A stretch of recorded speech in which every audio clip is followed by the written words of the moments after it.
Good morning. Hope everybody's doing well this morning. We're so thankful that you're here with us worshiping, and this is your first time with us at Agape Church. Before we get started, I want to make sure and say Happy Father's Day to all the fathers out there.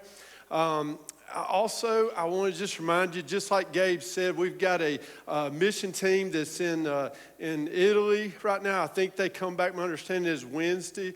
And so as they're sharing the gospel over there, make sure you keep them in your prayers as they sharing the gospel and to get them back safely here. So if you've been with us the last few weeks, we're in a series called Greater Than. And just to kind of recap, this is a series going through Hebrews. And just to kind of recap, we don't know who the author of Hebrews is. There's some discrepancy with scholars. They think that, maybe Paul, maybe Barnabas, and there's kind of a plethora of other names. We do know that it is in keeping with Paul's other teachings and his other letters that he wrote. So we do know that it's inspired of God. And just to look back, kind of like there's a theme going through Hebrews, right? This greater than theme that we find. So he starts off and he's kind of making this argument. The writer's making this argument through Hebrews that he's comparing Jesus to different things and different people, right? So he starts out in verse 1, and he basically starts off and says he's comparing Jesus to the prophets, right? And he says Jesus is better than the prophets. And then he goes on in chapter 2, and he says, he compares him to the angels. And he says, the angels, they're great, but Jesus is greater than the angels. And then as we move into today, we're in chapter 3, rather. And as we move into chapter 3, he kind of starts off, he's keeping that same theme, right? He says he's comparing Jesus to Moses. And he says, Moses is great. Jesus is superior to Moses. And it seems kind of strange maybe that he's comparing it to, comparing Jesus to all these different things, all these different people, And so to kind of understand that, just to give a little background, first of all, Hebrews is written to Jewish people. It's written to believers, to Christian people. So remember, he's writing to believers. And think about up until the time that Jesus came, that, all these things that he's talking about, these prophets, they knew they knew about all these prophets. They knew of the prophecies, right? And these prophets had prophesied of the coming of the Messiah. And that they knew that. It was and Moses was like a key figure. He was like this huge figure because he was chosen by God to lead the Israelites out of Egypt. And when an angel came and appeared to people, that was like really huge. And these were really, during that time, were really just key components of the Christian faith. These were things that they taught and they knew. And then along comes Christ, right? And he's born into the world, and so they've been foretelling of this Savior, this Messiah. This Messiah's going to come, and suddenly he comes into the world, but he doesn't come in the way that they think. He actually comes. He's born into the world as a man, and he comes as a baby. And that's not really what they expected. And as we know, he lived and had his ministry, and then we know he died. He was crucified, and then he rose again, and so now in Hebrews, we're in the New Testament. So we're after all that's taking place. And so they're in this place, I think, where they're trying to figure out, all this time, through history, we've been talking about Moses and Abraham and the prophets and all that. And now, Jesus has come. Now where does Jesus fit into our theology? Where do we plug him at? And so, I think that's what the writer is trying to do. He's trying to kind of sew up the loose ends and try to put Jesus in. And he's basically saying, Jesus is at the center. He should be at the center of their theology. And so he's like, and he's not saying that the prophets are bad or angels are bad. He's not saying that Moses is bad. He's saying, hey, the prophets are good. Right? Jesus is better. You know, and he said, hey, angels good, Jesus better. And so he's saying that same thing with Moses. He said, Moses, hey, Moses, he's a great guy. Jesus is better, right? So he's trying to establish that Jesus is coming. Jesus is the center. And so it's kind of like the idea, would you rather go into an ice cream shop and look at the ice cream menu, or would you rather eat ice cream? You know, so they foretold about the Messiah, but Jesus was the Messiah. Here's the Messiah living among us in the flesh. So that's what he's trying to do here in Hebrews. And we're going to start off in verse 1 of chapter 3, verse 1 through 4. He says, in verse 1, he says, therefore, holy brothers and sisters who share in the heavenly calling, fix your thoughts on Jesus, whom we acknowledge as our apostle and high priest. Now I want to stop right there just for a minute, because once again, he's establishing who Jesus is and where his place is, right? Because he's calling him apostle and high priest. So, you know, I think at least me, when I think of the apostles, you know, I think of the Apostle Paul, or maybe the you know, disciples or whatever. And so he's referring to Jesus as apostle. Apostle actually means one who's sent out, right? So what he's saying when he's calling Jesus, he says our apostle. So he's saying he's the one that was sent to us, right? So he's calling him, he's personalized it. Here's our apostle and the high priest. So up until that point, you know, up until the point of Christ coming, you know, to atone for man's sin, what'd you have to do? You had to take an unblemished animal, and you had to sacrifice this animal, right? And they would take the blood, and this high priest would take the blood behind the veil and the curtain into the Holy of Holies. And you know, the Joe Blow, the ordinary guy, they weren't allowed in the Holy of Holies, right? So this guy, only the high priest could go in there, and he offered this up as a sacrifice. But when he went in, it was such a big deal. They would tie a rope to his leg, and that way, if for some reason he died while he was in there, they could pull him out.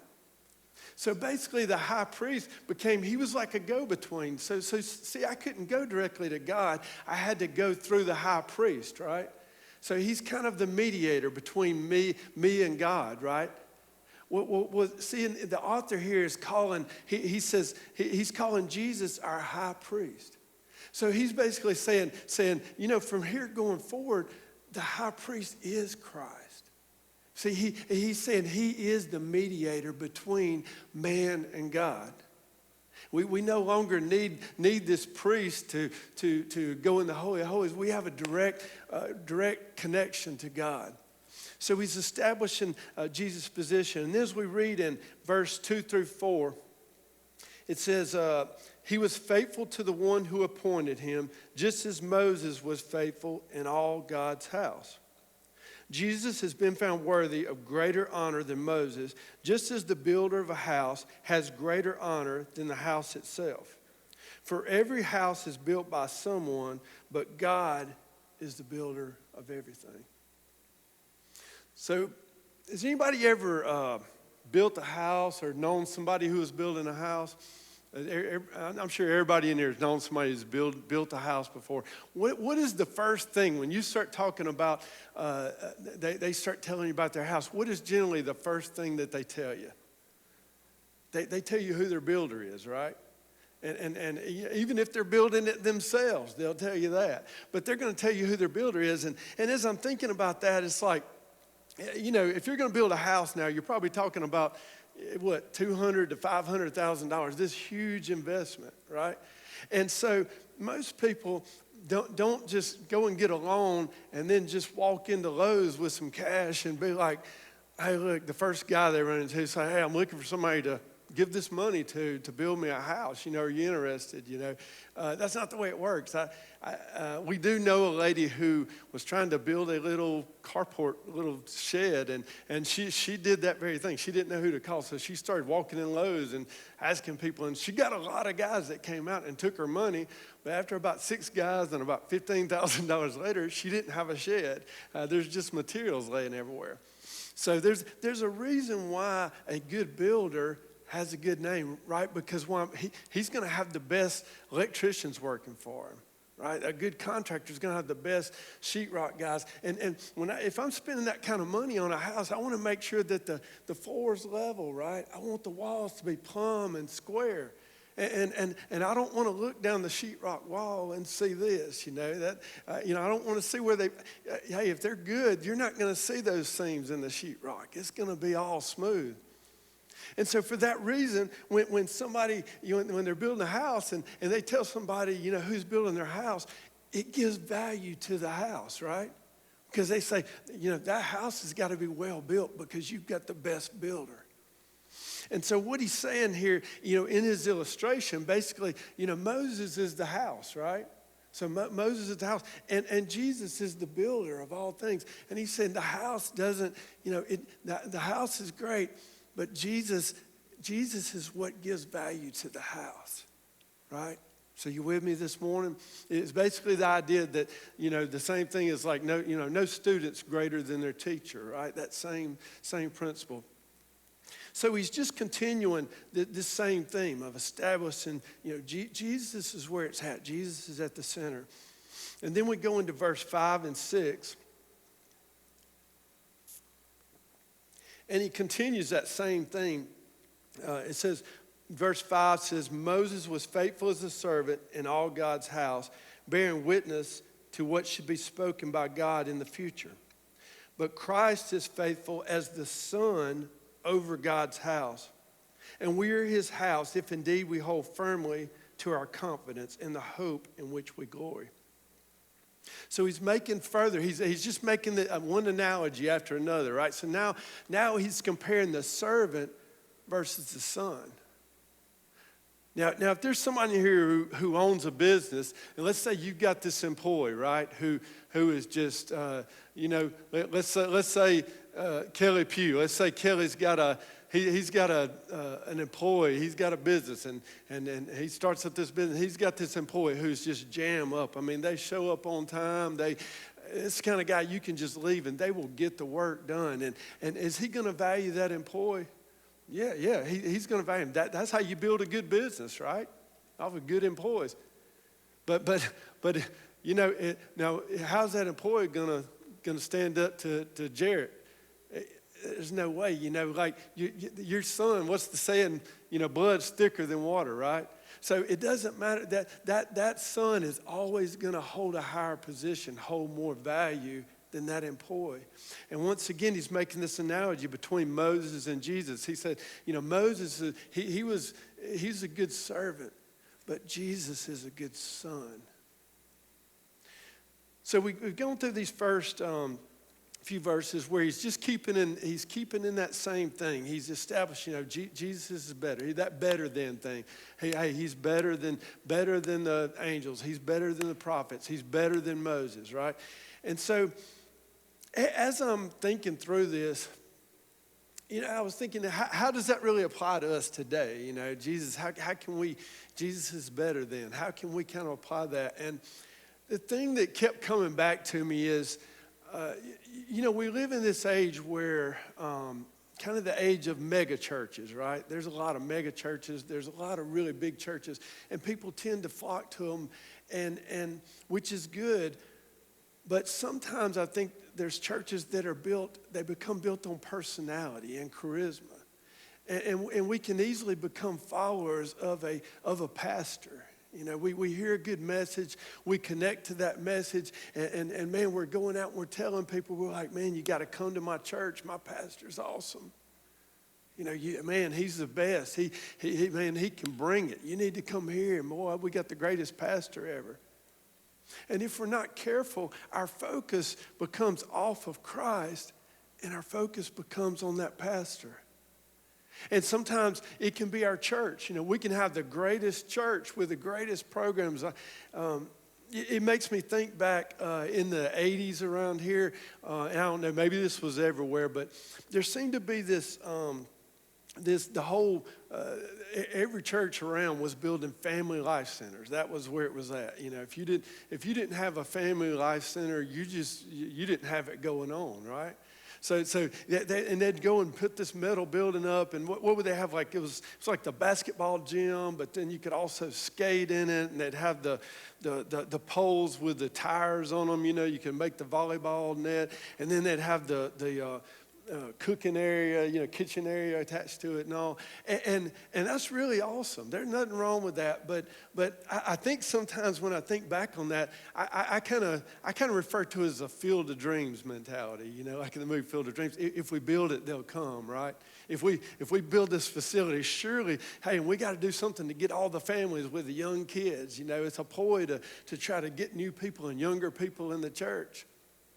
And the problem is sometimes our focus becomes on that building, or it becomes on the church, becomes on the pastor, and our focus, even in good things, our focus can change from being on Christ to being on all these things around, you know, the church and our pastor and what have you. And I'll never forget, many years ago, I was actually doing a Bible study with a couple of friends. One of them is now married, has been married a long time, to my cousin. And I remember something that he said when we were doing that Bible study together that has stuck with me all through my life. He made the statement, he said, sometimes good is the enemy of the best.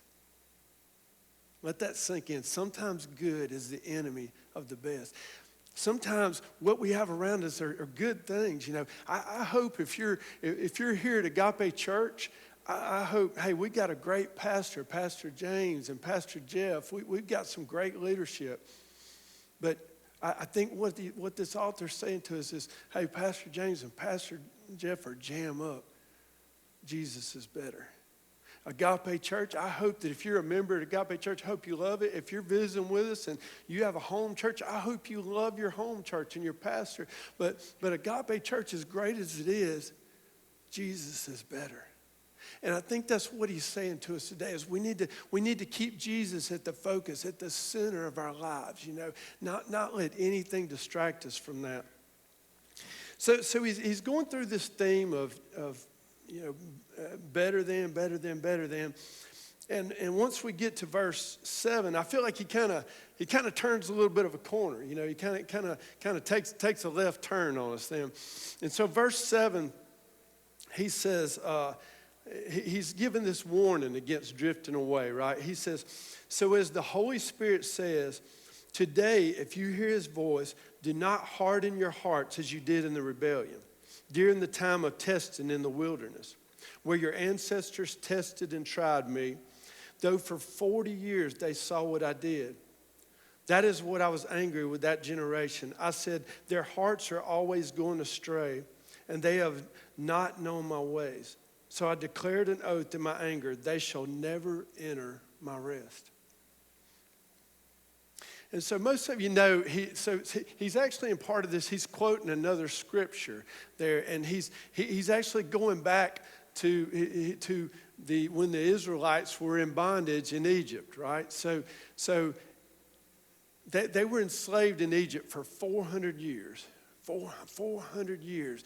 These people were enslaved, and they're praying, and they're saying, you know, God, come and rescue us out of this bondage, right? And they're believing that God's going to come through. So after 400 years, God raises up Moses, right? And he sends Moses and Aaron, if you remember, to go and talk to the Pharaoh. And they went to the Pharaoh and they said, look, we want to go out in the wilderness and we want to worship our God and offer up sacrifices, right? And of course, what did Pharaoh say? You know, heck to the no. Like, that's not happening, you know. And so you're not going anywhere. And so remember, God tells them, he warns them, he's going to send these plagues, right? He's going to send a plague. And so you know, we go through all these plagues. He turned the Nile River into blood. And I don't know if that was literal blood or you know, something that made it red. But the gist of it was it killed all the fish that they were very dependent on, and probably some of their water source, you know. And suddenly, you know, things got rough, and so Pharaoh would say, Okay, that's it. We've had enough. Y'all can go worship. Just make it stop. So he would. And each time when they'd come back and they're getting ready to go, he'd change his mind, right? Every time he'd change his mind. So he sent the plague of the frogs next. And there's frogs. There's like billions of frogs. Big frogs, little frogs, medium frogs. There's just frogs everywhere. And can you imagine you're trying to sleep and there's frogs like croaking during the night?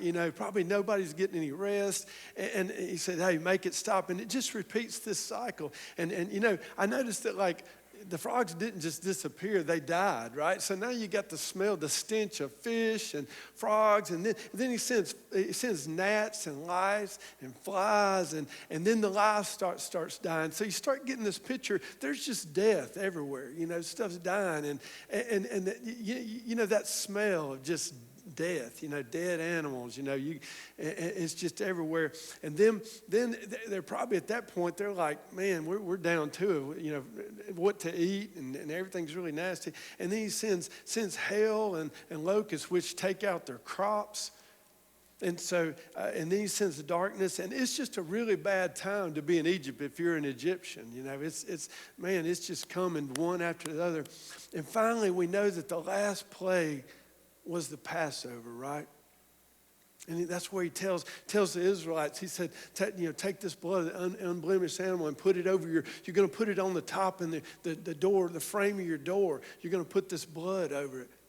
And then that night, the Spirit of the Lord is going to pass over, and he killed every firstborn son in all of Egypt except for the Israelites. Every firstborn son. And I think it's interesting that when he's telling them all this, and he's telling them, hey, you're going to sacrifice this blood, that they actually, the animals that they sacrifice, he told them to eat these animals. They're going to have a feast. But he said, when you eat, this was just neat when I read it. He said, when you eat, he said, make sure your cloak's tucked in. Make sure you eat with your sandals on and your staff in your hand. And he said, if there's any meat left over, he said, burn it in the fire. What he was telling them is, you don't need to save the meat because you're not going to be here tomorrow. You eat with your shoes on because you're leaving in the morning. That's what happened. They left Egypt, and for the first time in 400 years, they're on the way out, and they get to the Red Sea. And if you remember, God parted the Red Sea, and they walked across on dry land, right? And then Pharaoh sent the Egyptian army after them, and the sea came in on them and flooded and destroyed the armies of Pharaoh. And so now, for the first time in 400 years, man, they've seen these just incredible just wonders God's done. He's brought these plagues on Egypt, and they walk out and they're free for the first time in 400 years. And they get in the desert, and no sooner than they get in the desert, they start running a little low on food, right? I read somewhere that they estimate that there were somewhere between 3 and 3.5 million Israelites. So that's imagine that's like this. That's like the size of a really good sized city. And not only the people, but think about all the livestock they had, the cows and sheep and goats and doves and what have you, all their whole life, they're carrying all this stuff. So you've just got all these people moving, and they're running low of food, and they start talking like, what are we going to do now? We're out of food. The water's running out. And I think it's amazing that they just seen God do these just unbelievable feats, that brought just turmoil in Egypt. They've seen him rescue them after 400 years out of slavery. And they get out there and they start running low on food, and they don't trust God is able to feed them. And they even start talking about, hey, someone said, why don't we go back and just kind of beg our way back in? Let's go back to Egypt. At least we were eating there, Slavery's not that bad. Let's go make some more bricks, right? And God became angry, but his patience still, he was still patient with him, and he sent manna from heaven. And my understanding, manna actually means, what is it? So we don't actually know what it is, but we think it's like a bread-like substance. And it starts falling from the sky. And right, they go out every day and they're picking up this substance, this manna off the ground, and they eat it, and it's nourishment for them. And then he sends quail just falling out of the sky, and there's quail everywhere. They're eating these quail, and I don't know about y'all, but I grew up in South Mississippi, and so when I was a kid, we squirrel hunted, and we hunted things, and we ate. My dad taught me from a young age, you don't point a gun at anything you don't intend to eat. So we ate the squirrels, And so in all my times of squirrel hunting as a kid, I never remember walking out in the woods and walking around and squirrels just start falling out of the trees, right? I mean, that'd be kind of weird. I'm not sure if I would even eat the squirrels because they might have mad squirrel disease or something. But just imagine there's quail just falling out of the sky. And best as I can tell, that's you got manna and you got quail. That's like the first Chick-fil-A sandwich, right? I mean, that's where the Chick-fil-A sandwich originated at. So they're eating this manna and this quail, but then you got to think about water. How are you going to get, for 3 million people plus animals, where's the water coming from? You're in the desert. And if you remember, he tells Moses, he said, take your staff and strike the rock, and water came out. And I guess when I always read that, I thought, some water came out of the rock. But no, it was enough water to supply the needs of 3 million people. So we're not talking about a little bit of water. So they're seeing these just incredible, incredible works of God. Man, just awesome things he's doing. And what did they do? They started to complain, like, this is all we got to eat is manna. I'm kind of getting tired of manna. This quail, quail's good for a little while, but can't we have some Kool-Aid or something, isn't there something else to drink? I'm really getting tired of this. They started to complain, and it's like, you're like, what are y'all complaining about? You've already forgot what just happened after 400 years? You forgot how God has just met your needs. And, it's easy to look back, look back at them and say, well, gosh, they were complaining and all this stuff. But don't we do the same thing? You think about it, don't we do the same thing? How often do we, and I'm including myself in this, how often do we complain? We say, man, my vehicle is just, I got the worst vehicle ever, Well, that thing, I just want to go out there and set it on fire, it don't run half the time. But when was the last time that you thank God that you have a ride? We say, man, I can't wait till I get a better house. I'm tired of living in this house. I want something better. This thing's falling apart. But when's the last time that you thank God that you have a roof over your head? When is the last time that you thank God that you haven't missed a meal? When is the last time that you thank God that you got up this morning? When's the last time you thank God that for anybody who came in and walked in this morning, that you could walk and that you're here as opposed to, there's people in the hospital right now in South Central that would love to be where you're at. And sometimes we become ungrateful. And we start to do like the Egyptians. We start to become self-absorbed and we forget about the blessings of God. We complain about our jobs. We complain about our cars. And, in 2024, I made at the beginning of the year, it just seemed like several things I had prayed about. I could see some answered prayers coming right at the first of the year. And something, I just thought, you know what, this year, like the old hymn says, count your many blessings, name them one by one.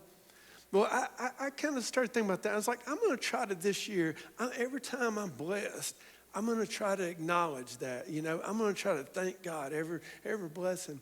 And man, I tell you, when I became aware of it and I started like thanking God, I can't even keep up with it. Because it's just ongoing, just blessing after blessing. And sometimes it's little things. I told somebody, the kids, they ended up getting like class favorites in their classes and all. That seems like a small thing, but I'm telling you, that is a blessing. At the end of the year, my kids got a certificate saying that they were on the principal's list the whole year.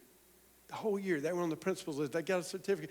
And man, that's a blessing. You say, well, how's that a blessing? That just means they study or whatever. It's a blessing because there is somebody out there whose kid is struggling a little bit. And they're working all day, and then they're coming home and having to work with their kid, and they would be really happy if their kid got a C. They just wanted to pass. I'm telling you, it's a blessing. And sometimes we overlook those blessings, and we become consumed with ourselves, and we start to complain. Some years ago, I was doing some work with this company called Revive It, and what we'd do, we'd go in and get equipment ready for Caterpillar for auction. So we'd take all this equipment and repaint it, and the jobs, a lot of them would be out west or in the Midwest, and so sometimes the jobs would last for a month at a time or so. So in between, I might have a couple weeks. So I started carrying a tent with me all the time, and I'd just camp out and kind of see some of the country out there. And on one of these trips, I just traveled around a good bit, and I ended up going to Arches National Park. Anybody ever been to Arches? Nobody? You've been? It's just this incredible place. And I think, they said, oh, you should go see the sandstone arches. And I guess, I don't know what I was thinking. I thought it was just going to be, 15 foot high or something. I don't know. I just didn't have any clue. And I get out there, and they're just like these magnificent, it just blew me away. I stayed there the whole day. For hours, I just stay at I went to Delicate Arch, if you're probably familiar with, and I couldn't leave. I think I stayed there for 3 hours. It's like I couldn't take in just like the wonder of it, the size and that God created something like this. But one of the cool things about that was that when you're walking around these trails, there's no signs, right? There's no handrails or signs that say, this way to the arch or anything. But what they do have, somebody has piled up little piles of rocks, on the ground. And there'll be little rock piles.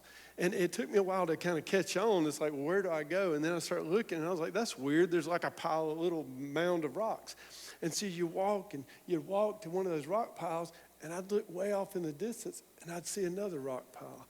So I'd start to walk towards that one, and I'd get to that one and get way over there, and it's like, where do I go next? And I started realizing at each one of those rock piles, if I start looking, I'd see a little rock pile in the distance. And I went from one rock pile to the next, and that leads you. And at one point, when you're going to Delicate Arch, at one point, you're kind of going up this kind of rock face. It's a little bit steep and a little climb up, but it's like there's nothing to really guide you except these rock piles. And I thought, man, this is so cool, these little rock piles. And they'd lead you up, and eventually you end up on this little kind of narrow ledge deal, and you hike around in there to where the arch is. And I thought that was so neat. And as I think about those little rock piles and all, it reminds me of when the Israelites, if you remember when they finally went into Egypt, right? God got angry with that whole generation. And he said, you'll not enter my rest, right? He didn't allow any of them to go into the promised land. It was their kids. He waited till all of them died off, and their kids went into the promised land. And so Joshua's about to lead the Israelites in. And if you remember, the only thing between them and the promised land, they were going to cross the Jordan River.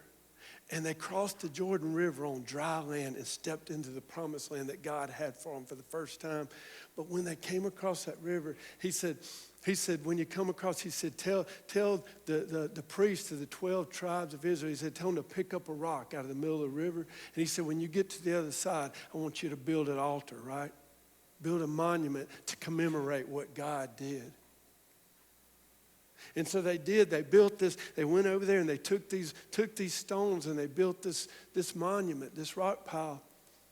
And that story just resonates with me. And I think when I was out there and seeing these rock piles, I think how awesome would it be if you were just walking out in the desert, you're walking along the Jordan River, and you look off in the distance years later, and what if you saw that pile of rocks there? Talk about the hair standing up on your arms. How awesome would that be? Because that you would know that that's where the Israelites, that is the very place where they crossed the river and into the promised land. And as I think about that, I find myself wondering, this is just how my mind works, but I find myself wondering, like, I wonder why they stopped doing that. Why didn't they keep building these monuments to God, these altars, and why don't we do that today? When God does something, why don't we pile up some rocks, and make a little monument, And I think if I was to ask some scholar, they'd say, well, we don't need that because now we have altars that we can come and we can offer ourselves as a living sacrifice to God, And maybe some would say,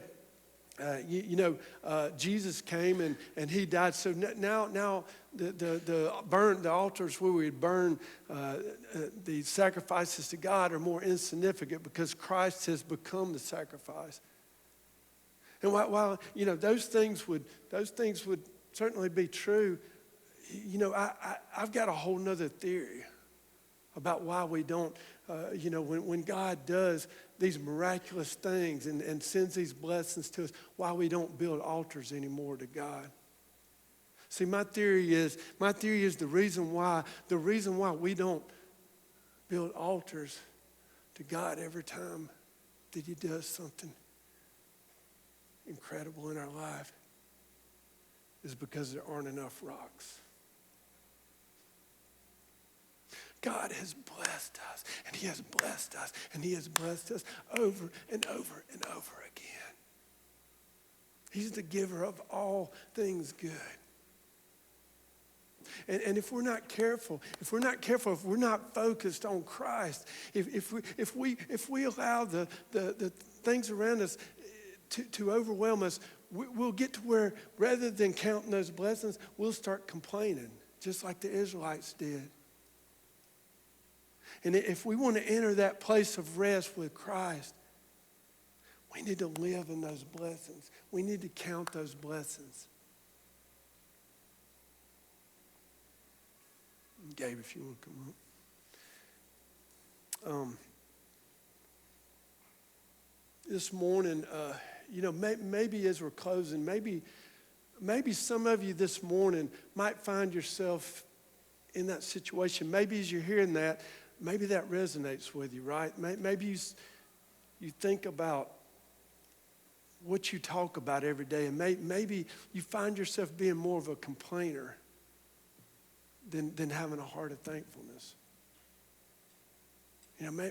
Maybe you say, well, that's me. I complain a lot about my truck or my car or my job or my whatever, my boss.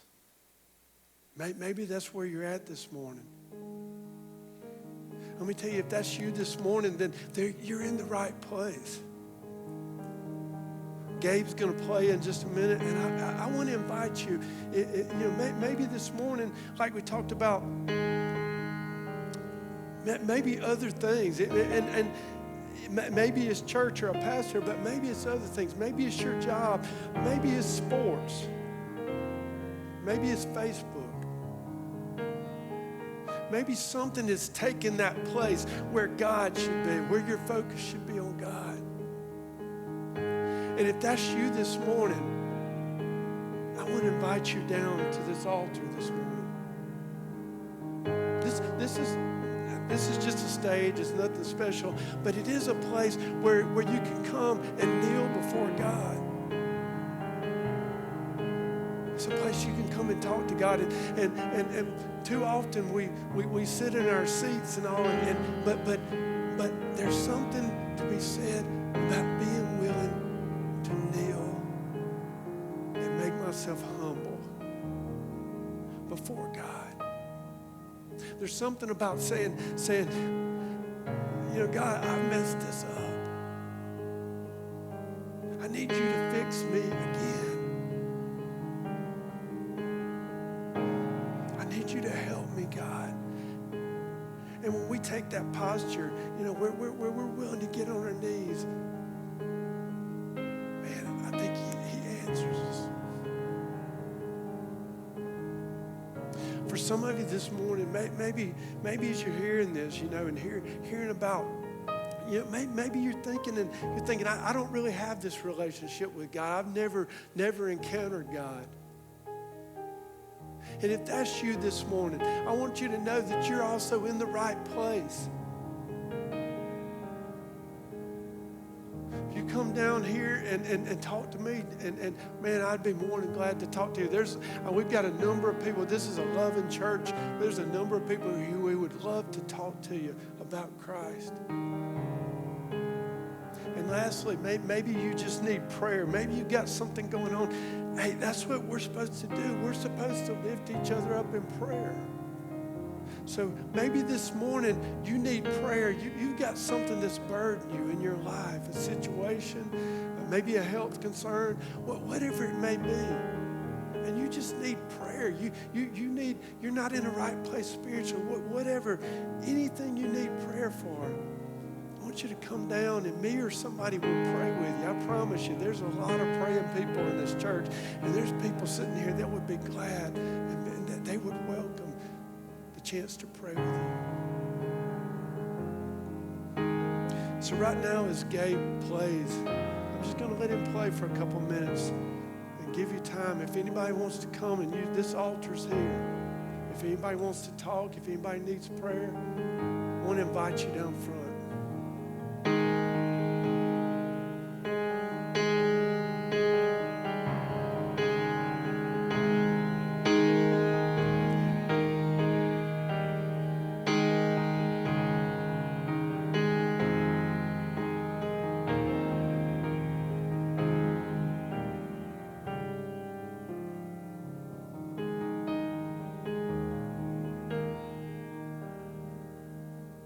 Jesus at the center of it all.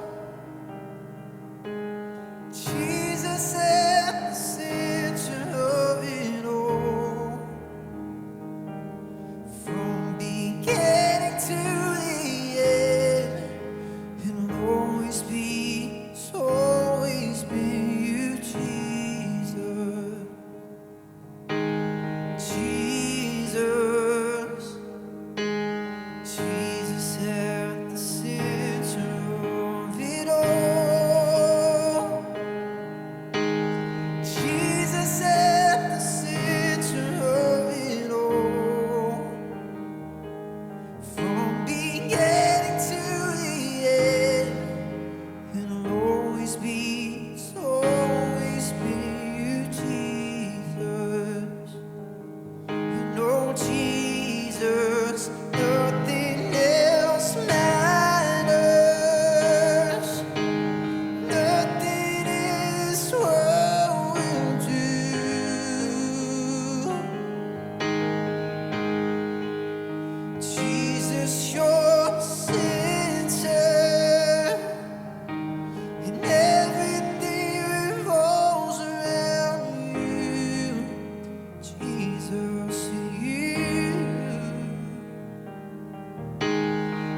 Thank you once again for being with us this morning. And as always, it's a pleasure to get to talk. I appreciate James giving me the opportunity to share with you this morning.